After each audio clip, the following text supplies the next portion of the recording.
Ready start.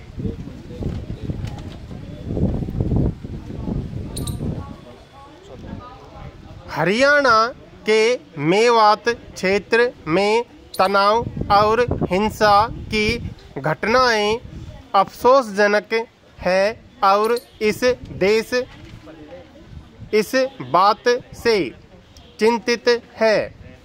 इन दुर्भाग्यपूर्ण घटनाओं में पुलिसकर्मी और नागरिक घायल हुए, जान माल का भी नुकसान हुआ और धार्मिक स्थलों पर भीड़ के हमले सामने आए।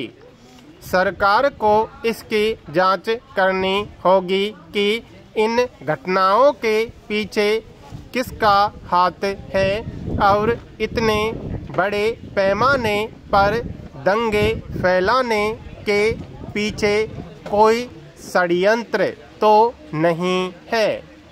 सरकार का पहला कदम दंगाग्रस्त क्षेत्रों में स्थायी शांति और विश्वास बहाली के लिए युद्ध स्तर पर काम करना होगा। क्षेत्र के सम्मानित बुद्धिजीवी, राजनीतिक, सामाजिक और धार्मिक समूहों के साथ संवाद और समन्वय स्थापित करना होगा, जिसकी पहल सरकार को करना चाहिए। यह बेहद दुर्भाग्यपूर्ण है कि धार्मिक यात्रा, जुलूस और कार्यक्रम के समय समाज के विभिन्न वर्गों में तनाव और आक्रोश देखने को मिलता है।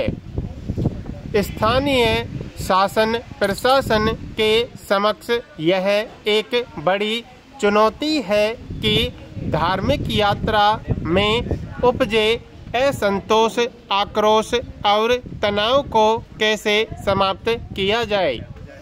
दंगे फसाद में जान माल का नुकसान भी होता है, दुकानें बंद हो जाती हैं, लोगों की नौकरी दांव पर लग जाती है। ऐसे में गरीबों का बड़ा नुकसान होता है। किसी भी तरह का अतिवाद दंगा फसाद का कारण बनता है, जिसे रोकना सरकार की बड़ी जिम्मेदारी है। पैरा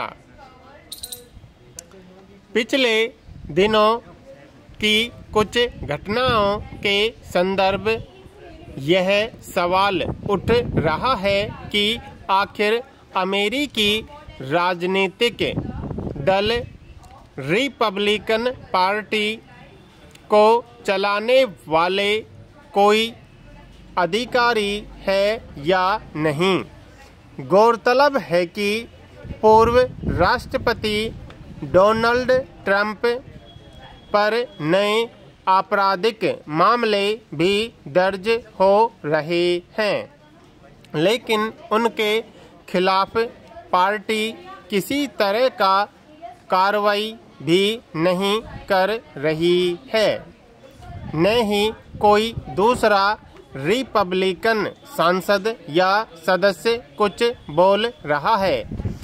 सबके सब चुप और मौन हैं।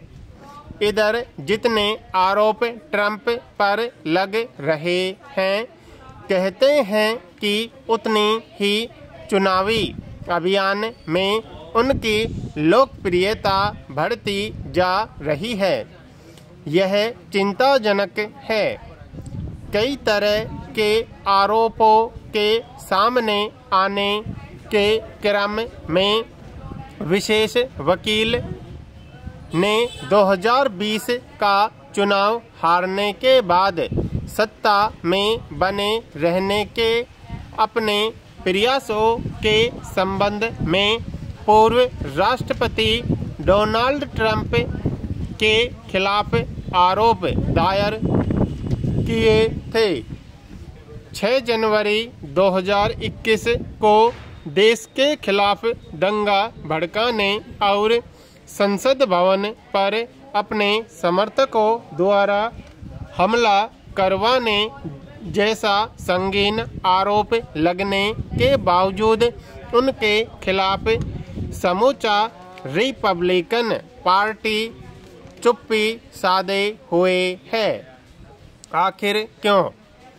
क्या ट्रंप से अच्छा उन्हें कोई दूसरा प्रत्याशी नहीं मिलेगा, या फिर रूढ़िवादी नक्सलवादी विभाजनकारी मनगढ़ंत बातें करके ही पार्टी अपने मतदाताओं को अपने साथ जोड़े रखना चाहती है। जरूरत इस बात की है कि अमेरिका के लोकतांत्रिक स्वरूप को बचाए रखा जाए और इसी सिद्धांत पर वहाँ की पार्टी को काम करना चाहिए।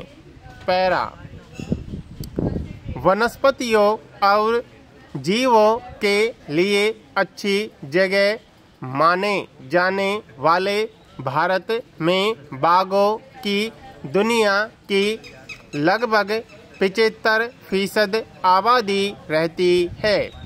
आधुनिकीकरण, शहरीकरण, अवैध शिकार और मानव पशु संघर्ष के कारण इसकी घटती आबादी की रक्षा के लिए 1973 में मिशन प्रोजेक्ट टाइगर शुरू होने के बाद से बाघ का भविष्य वास्तव में उज्जवल हो रहा है।